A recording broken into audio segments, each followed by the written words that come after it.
Hey,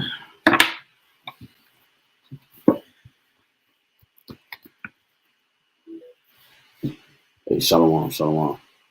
Hey, first and foremost, as always, we want to start off, of course, giving all honor and glory and praise and worship to our power and the dear, his beloved Son, YAHWAH, BAHASHAM, YAHWASHI, BAHASHAM, RAWCHAA, HAQADASH.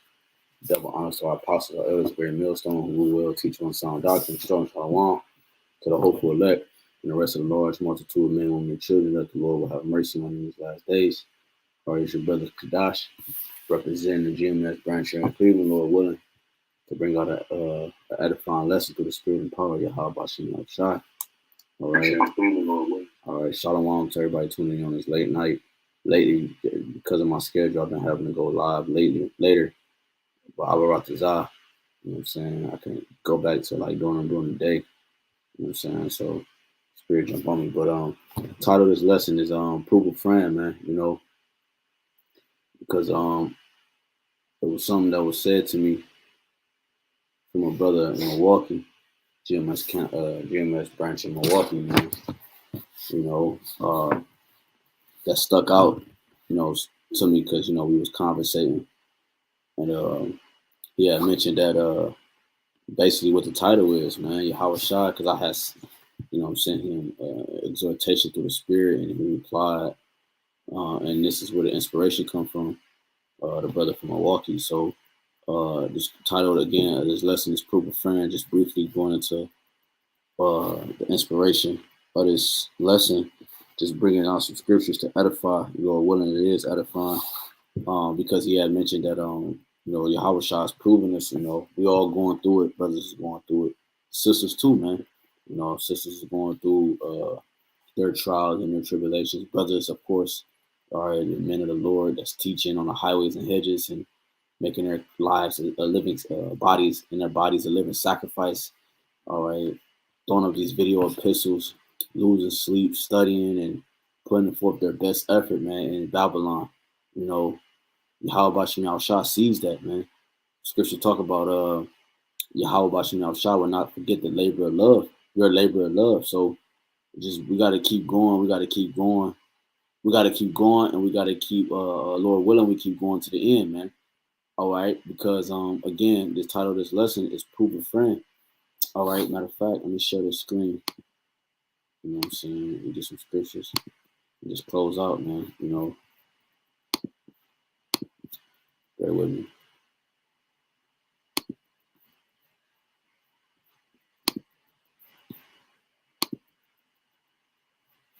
All right, so let's make sure that's good. All right, so real quick, I want to just go straight to the point. Let me go to James real quick. James 4:4. It says, because what you're gonna find out is that you're either a friend of YAHWASHI or you're a friend of the world.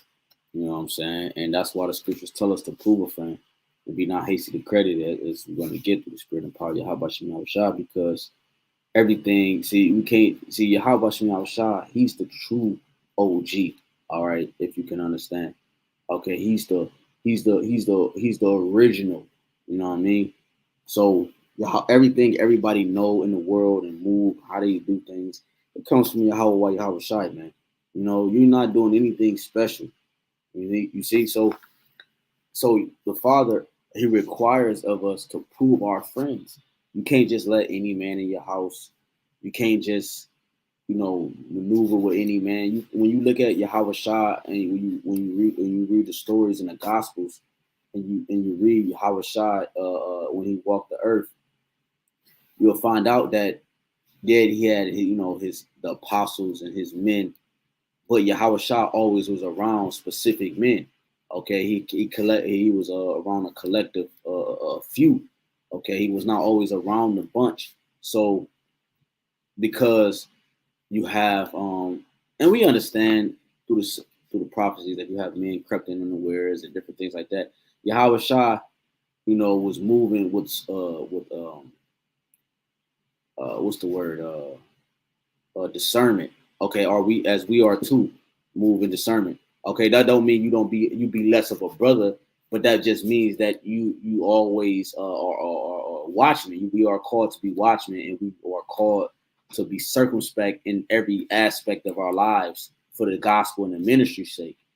Okay, but at the same time, Yahawashi showed the balance when he was dealing with Judas Iscariot, and he still, he in the apostles, he would wash their feet, he was still breaking bread, okay, even though he knew that Satan was going to enter into Judas Iscariot. So Yahawashi showed us the balance that we are to be brotherly even until the end, and we are to do accordingly because it's the Father that's in control. Because when we go outside of that, we are going according to our own accord and not according to Yahweh Shem Yahweh's agenda and his blueprint that he have already mapped out and displayed. We're just playing it in the physical. So it says James 4:4, ye adulterers and your adulteresses, know ye not that the friendship of the world is enmity with the Most High. Whosoever therefore will be a friend of the world is the enemy. Salaki is the enemy of Yahweh Yahawashi. So when you're a friend of the world, you're an enemy of the Most High, man. What's a friend of the world? Okay, planning 401ks and attending to worldly events like on a consistent basis. Sometimes you might have to, depending on the circumstance, but on a consistent basis, you know what I'm saying? You always hanging around the cousins who smoke weed, and you're always hanging around your old friends, and you still have 1 foot in and 1 foot out, man.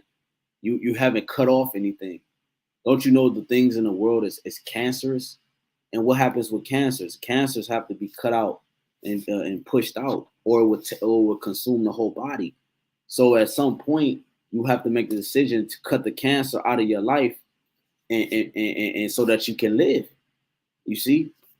Now, and then as time goes on, of course, you learn to balance with it. Like I said, at certain circumstances, your child might go to daycare. You know what I'm saying? You might have no choice in Babylon but to send your child to daycare.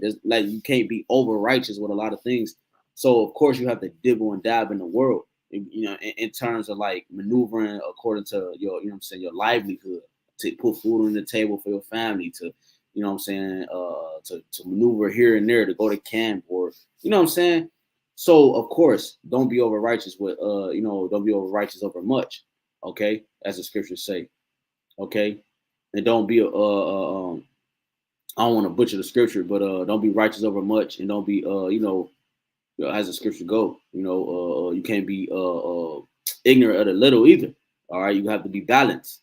So when you're a friend of the world, you're a friend of the most. When you're a friend of the world, you're an enemy to Yahweh Shem Yahawashi, man.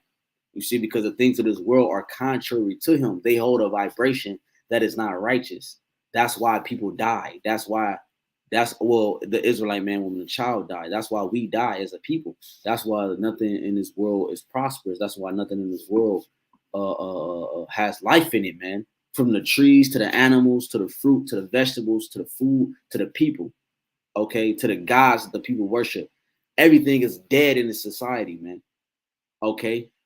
But Yahweh Yahawashi lives, because here we are, we're reading a book that was published and that was written and that was inspired through the Holy Spirit unto specific men throughout the different generations and their respective times. And they wrote these words and these vibrations down into format so that we can come here in 2000, whenever you came in, and we can read them into modern day times, because this is the only book that we can do that with, because this is the book that's living.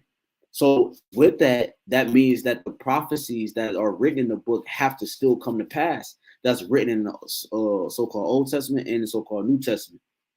Okay, and in the midst of that, Yahawashi is continually proving us, because what the Lord compares us to is I'm going to get this real quick, because the Lord compares us to gold.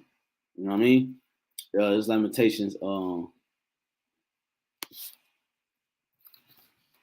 Lamentations 4:1. How is the gold become dim?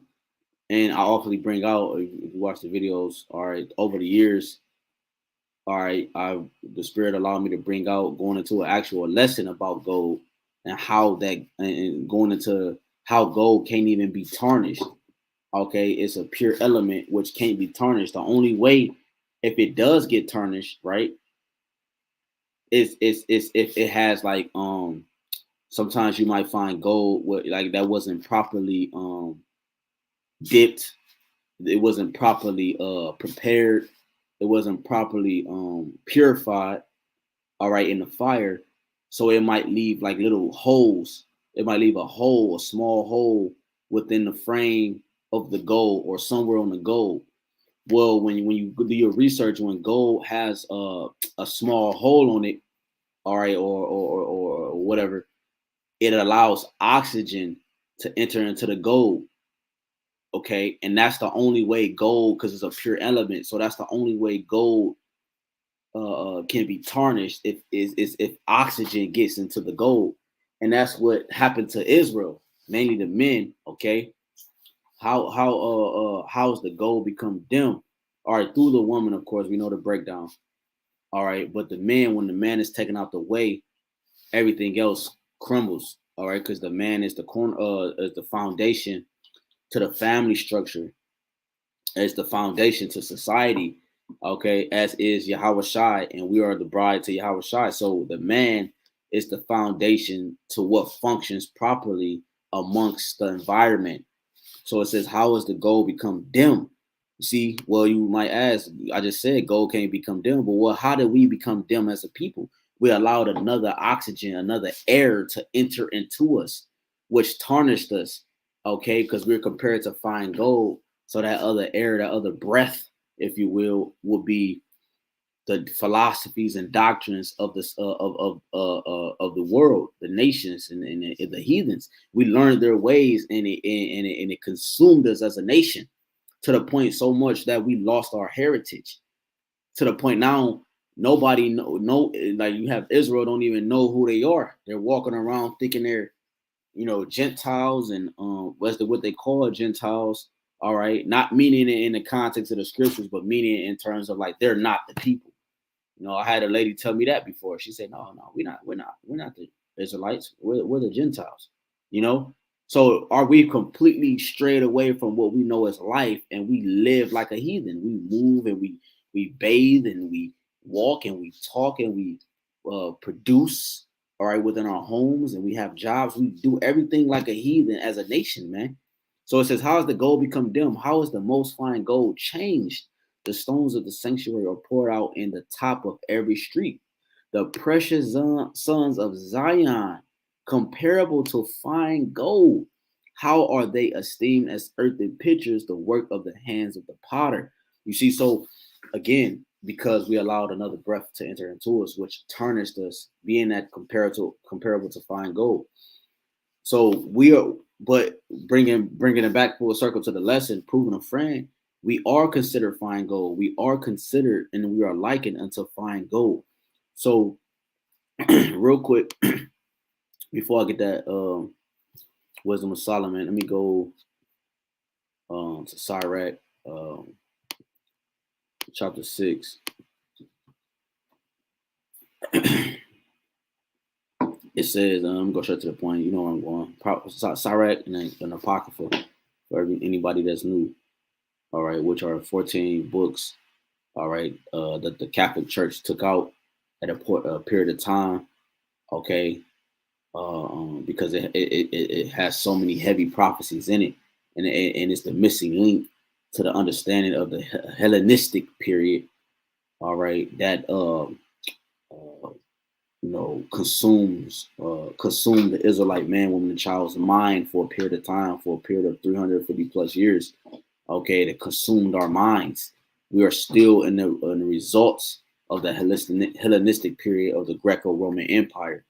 Okay, starting with the Greeks, leading to the Romans, but that Greco-Roman Empire, the pagan Roman Empire. This is what we see standing in the red, white, and blue today. It says, this is Sirach 6 and 7. It says, "If thou wouldest get a friend, prove him first, and be not hasty to credit him." All right. When you go into, let's see, I haven't did this, but let's see what they give us. All right. When you go into the word friend, it says, one attached to another by feelings or personal regard and preference. And that's what Yahawashi consider us, the elect, I should say. Okay, Lord willing, we're part of that number. Yahawashi considers the elect what? He has a connection by feelings, all right? And it says feelings of personal regard and preference. The Lord chose that. There's a preference that the Lord chose the elect. Okay, that's his preference. He preferred the elect over the nation of Israel. If you have ears to hear, okay, they're near unto him. Okay, like we all have our preferences. We prefer these Nikes over those Nikes. We prefer, like, so you can understand, we prefer this hat over that hat. You know what I'm saying? You prefer that woman over that woman. You prefer, this job over that job. Everybody have their preference that they have in a personal regard unto them for whatever reason. And that's how the elect is to Yahawashi. And he's coming to, you best to believe, I did a lesson the other day, you best to believe he's coming to gather that cluster, that portion that he has set aside to himself. Because he specifically cleaned those himself. He dipped it, okay? He dipped it multiple times. He polished it, he cleaned it up. So he's definitely coming back for that, man. He personally had his hand in, as all Israel eventually, right? But at this particular time in history and prophecy, he's coming for those elect jewels that he will, if you will, he will wear around his neck. All right, if you have ears to understand. Okay. It says,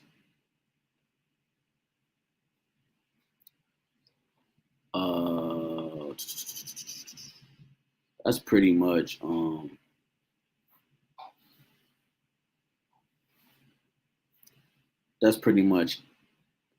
it on that. But like it says here, it says friendless, an orphan. When you're friendless, you're an orphan. Well, we know Yahweh, Yahawashi are not orphans. We know that the elect are not orphans. Okay. Let's see what this word orphan say.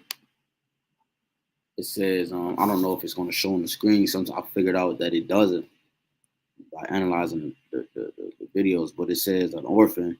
I'm gonna just read it. It says,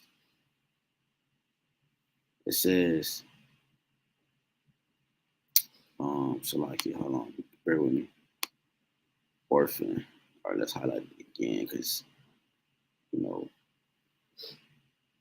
internet be tripping sometimes. All right, here we go.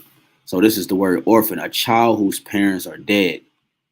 The first line of a paragraph, it says, right, so it says a child whose parents are dead. So when you're friendless, you have no one to govern you. You have no one to correct you. You have no one to prove you. You have no one to keep you level-headed. You have no one to continue to be in your life to provide some type of balance to you. When you're an orphan, you have, it says a child whose parents are dead. Okay, not necessarily all the time. You might just be in a shelter home or whatever the case is. You know what I'm saying? You know how the curses is on Jake, man. But it says a child whose parents are dead. All right, so we're just gonna go with what it says. But an orphan, you are without. Let's just say it like that. You are without. It says right here, an outlaw. All right, so when you're friendless, you're an outlaw. Okay. So we know that Yahawashi, what he's doing right now with his elect, he's proving them, man. It's a period of approval. It's a proven process that the Lord is doing right now, which leads me to Wisdom of Solomon chapter 3. And we're going to get a couple more and just close out, man. You know what I'm saying? This is Wisdom of Solomon 3. And going straight to the point 5 and have it. Matter of fact, I'm going to start at the top because this is how the Lord has proven his friends. But the souls of the unrighteous are in the hand of the Most High, and there shall no torment touch them. In the sight of the unwise, they seem to die, and their departure is taken for misery, and they're going from us to be utter destruction, but they are in peace. For though they be punished in the sight of men, this is how the Lord is purifying that fine gold that he set aside for himself. Because when that lesson, and I forgot the title of the lesson. I did it a few years ago, about like 3 years ago, probably 3 or 4 years ago. I don't know. I did it some years ago, but when you go and you type in GMS Kadash, I think it's called damn, I can't remember, but it has something about do with gold, fine gold, or I can't remember, man. Slack it for that. But anyways, when I had showed a video in that lesson on the process of how gold is purified, what you're gonna find out is something called impurities, which when it showed in the beginning of the video, I believe, if my memory serves correctly, the guy was mining. When they mine for gold, you got to keep in mind that other minerals are also on it could be other minerals on the same slab as that gold. They might, chisel away in whatever cave or wherever they at, or mountain, whatever. And when they break a piece, that slab of minerals, that rock, well, when they find the gold that they was looking for, it's also going to include other minerals with that slab as well. So they have to carefully detach the gold from that slab of mineral that other minerals are attached to. Okay, and they do. It's a whole process, man. You got to watch the video. But anywho, by the time they get to the process of where they finally separated the gold, they have to also still dip the gold. They have to purify the gold, and then when they purify the gold, it pushes out all the imperfections, all the impurities, all the things that are that really don't belong within the mineral in itself. That's what the fire is for. They dip it in fire, not once, not twice, but multiple times. Is that gold dipped? And that's what the Lord did to us in our incarnations. Re meaning back, incarnation meaning flesh. So as we come back in our generations, all right, that third or fourth generation, that's us being constantly dipped in this gold. If we are that Lord, that the elect number, Lord willing, we're part of that number. That's why Jake's so tired all the goddamn time outside of the curses and whatnot, because we constantly keep coming back in the flesh and having to repeat it over and over and over again. But it's because the Lord is proving his friends, man. He's dipping that gold in that fire constantly so that you don't have to get purged completely out when the fire comes to the earth. You've been purged through the spirit. The scriptures talk about the word cleanses us, man.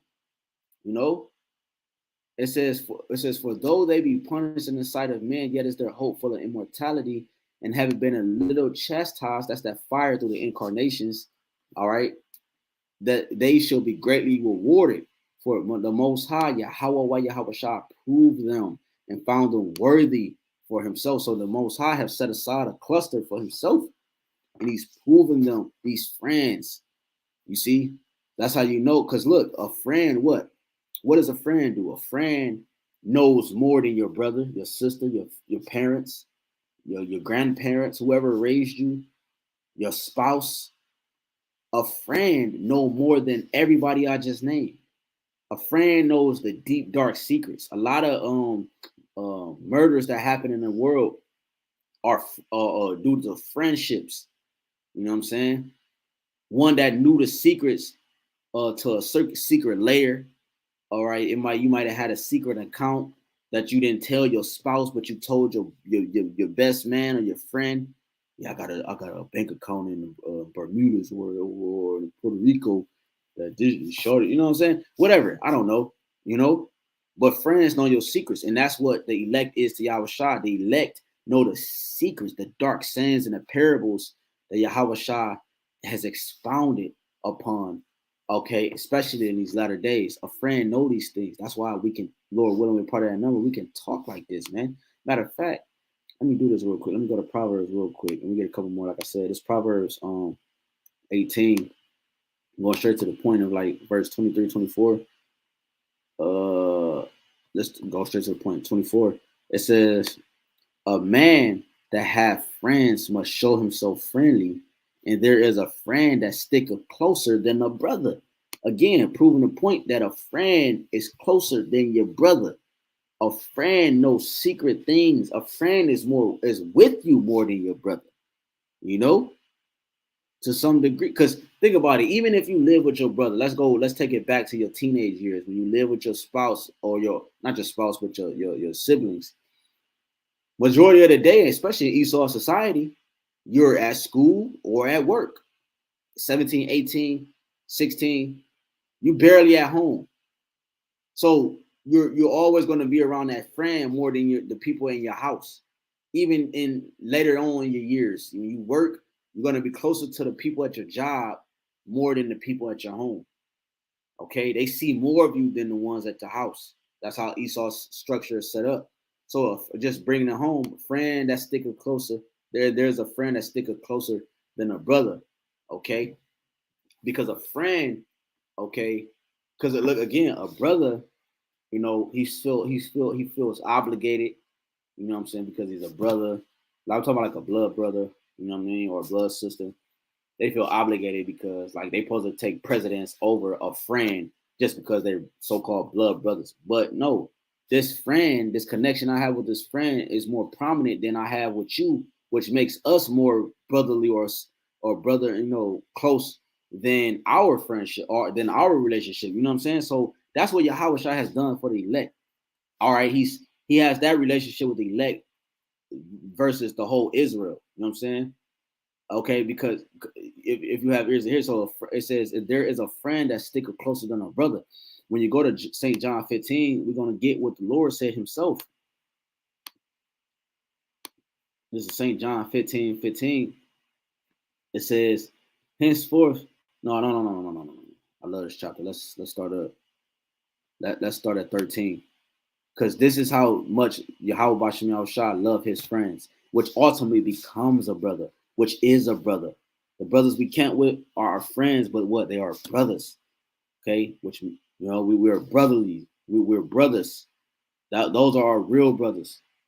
It says, greater love have no man than this, that a man lay down his life for his friends. And that's what Yahweh did unto the elect. Mainly all, of course, all Israel, but mainly for the elect in his time, because if he did not do so, Israel will be wiped out because the rest of Israel has to come through the loins of the elect that the Lord has set aside. They're the first fruit. They're the first of its kind. You know what I mean? St. John 15:14, and ye are my friends if you do whatsoever I command you. It said, if you do whatsoever I command you. You know what I mean? If you think about friendships in the world, shit, a friend that, you know what I'm saying, don't even pull up on you, whatever, man. I don't know, on a carnal level, man, you don't really deal with that friend, man. You know what I'm saying? They ain't doing what you know what I'm saying? They ain't looking out for you. If you need a ride, they know you catch the bus to work. They ain't never offer a ride. Those ain't your friends. A nigga that want to see you fall and harmed and telling other people's secrets behind your back, that's not a friend, man. That's a devil. Because a devil means deceiver, diablos. You know what I mean? St. John 15:15, it says, henceforth I call you not servants, for the servant knoweth not what his Lord doeth, but I have called you friends, for all things that I have heard of my Father I have made known unto you. Again, going back to what I was saying, a friend know your deepest and darkest secrets, man. They might not know everything, but a friend know more than the average Joe. And this is what the Lord Yahawashi, our big brother, he has made known unto his elect because they have become friends. A lot of successful relationships, all right, in the world, right, on a carnal level between a man and a woman, within that relationship, it might not have been at the start, but somewhere and within that relationship, that man and that woman has have a deep friendship understanding, more so than the connection that the world deems, as man and woman. The friendship level is so high, which brings a different connection. See what I'm saying? But then if you're in the truth, you know what I'm saying, obviously it exceeds 10 times all of that. But on a worldly level, that friendship is very important, man. Because I've been in business for over 10 years, in multiple businesses. I've owned businesses. I've had connections and partnerships with known business that every Jake used. And what I've learned over the years and dealing with different celebrities and different people that we come across, and what I've learned, it doesn't matter. What I've learned, the main thing that I've learned in business, that you must build rapport. Rapport is what we call a friendship.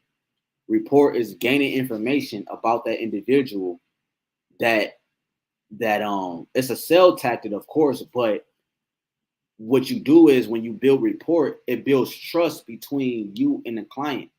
So now that they trust you to take their information, and now not just that, but you have a strong connection to the point that even if that product or whatever fails, they had you built such a good rapport with them in a split 5-10 minute span, 5-10 minutes, 7 minutes, that now they will come back to you. They trust you enough outside of the company to still be your customer, even if you switch to another company. And that's because I built a strong rapport. Because why?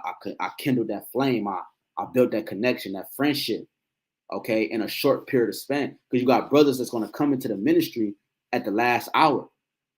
Well, they didn't have time like some of us other brothers who's been in this 7+ years. All right, like myself, this is my 7th year. You know what I'm saying? Other brothers that's been in this thing being built up in different levels and different areas of our walk.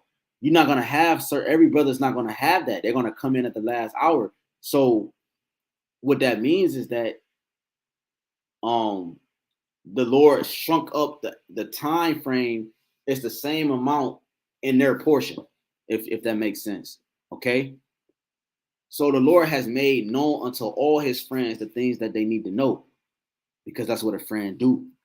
You know what I'm saying? That's what a friend do. A friend is a ride or die, man. A friend will rob a bank with you before your brother will. I'm talking about on a carnal level.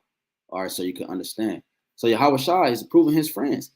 As you see here in 16, it says, "Ye have not chosen me, but I have chosen you and ordained you that you should go and bring forth fruit, and that your fruit should remain, because you are who you hang around." If you're not a smoker and you hang around smokers, you eventually gonna become a smoker. You hang around abusers and whatever, you're gonna become that. You hang around NBA players and you're a little dude, you're gonna become, eventually you're gonna hearken into it and you're gonna try to be an NBA player. You are who you hang around. So the Lord said your fruit should remain, meaning that he's chosen you to be a friend.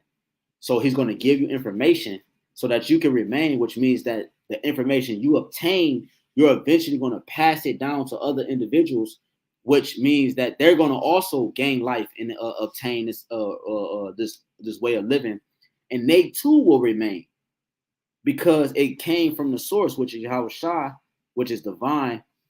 We are the branches that stem out of him, and the fruit that's going to remain is going to remain because it comes from him, because he is our friend, and he, in the information we have that we are explaining to right now, it comes from him, not from us. I just got in the house. I didn't, for 5 years, I didn't plan this lesson, or I didn't go to some, it came directly through the Spirit. It came directly from YAHWAH, YAHWASHI, man. So anyways, let's go to Proverbs 27, and we're going to close out Proverbs 27. And because I'm getting long-winded. Proverbs 27:17. I want the Spirit, the scriptures to talk. Iron sharpened iron. So a man sharpened the countenance of his friends. And that's what YAHWASHI is doing. He's proven us. He's proven us. He put us to that test, whether you're dealing with your woman, she being a damn bitch, and a nigga woman, and or whatever, your children being niggas, your whatever, your job, you whatever, man, you dealing with ailments, all right, sicknesses, all right, out of nowhere, and whatever, man, hey, man, the Lord says what? A man sharpening the countenance of his friends. So this is the Lord sharpening your countenance. You're not realizing it in a moment, but as time goes past, you realizing that the Lord's Spirit is supping with you, you're gonna realize that that was YAHWASHI making your countenance hard, making you numb to the things around you, man. So that when Jacob's trouble reaches peak, a dead body on the curb don't affect you.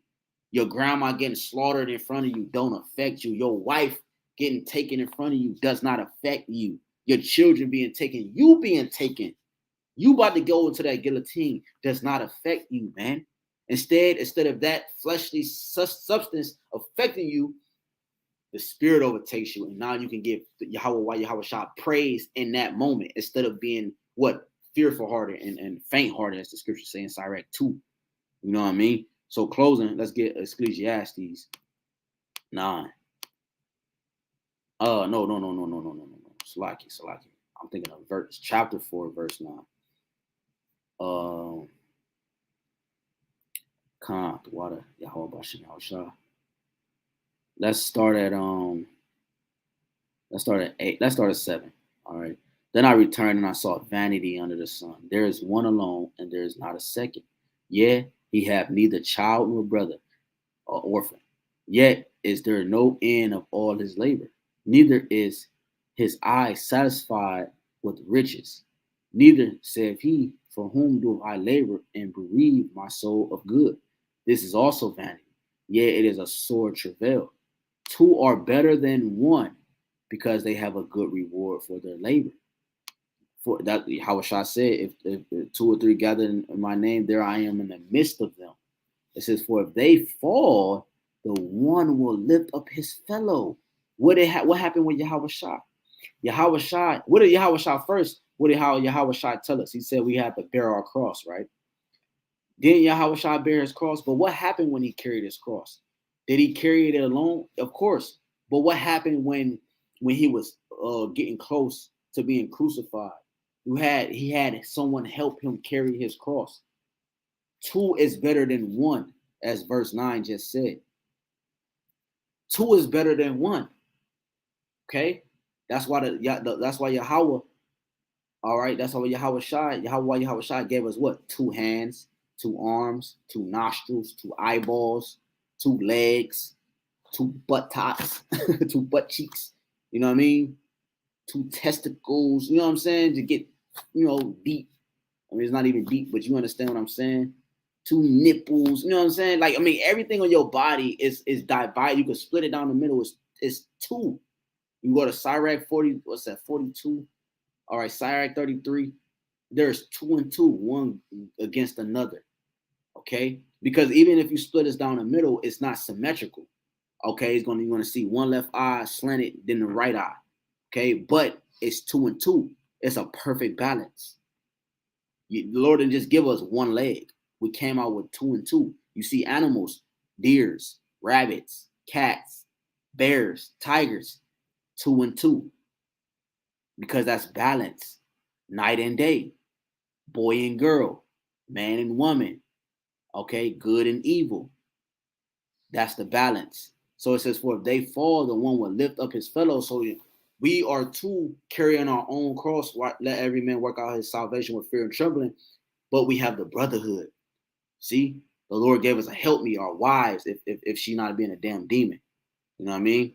If she's truly in the essence of Yahweh Yahushua, because you're gonna have women get saved too, and children. You know what I mean? So if she's not being a damn demon, and she's truly trying to serve you as a husband, and because she feared the Most High, okay, she's trying to do things decently in order. Okay, she's understanding the spirit of supping, all right, with her husband to be able to properly display these things so that she can receive it that way. Then, yeah, man. But that she also falls in that category. A brother falls in that category. Yahushua, of course, is in that category. For if they fall, the one will lift up his fellow. Because I think the elder Dimash, he had did a lesson not that long ago. You go on his page. It slipped my mind right now. I'm having a blank. But when you go on elder Dimash, he had did a lesson not that long ago, and he had said that the woe is me spirit. Oh no, Slaki. The lone wolf spirit is an effeminate spirit. It is, man. We always had it. It was that balance, man. Okay, for if they fall, because wasn't it the same with Yahushua when in the AHBANAWA? Yahushua is the first creation, right? But he also had it was the AHBANAWA with him that created the things that we see here today. The powers, as it says in Genesis 1:1. The powers created, the powers, the AHBANAWA. You see?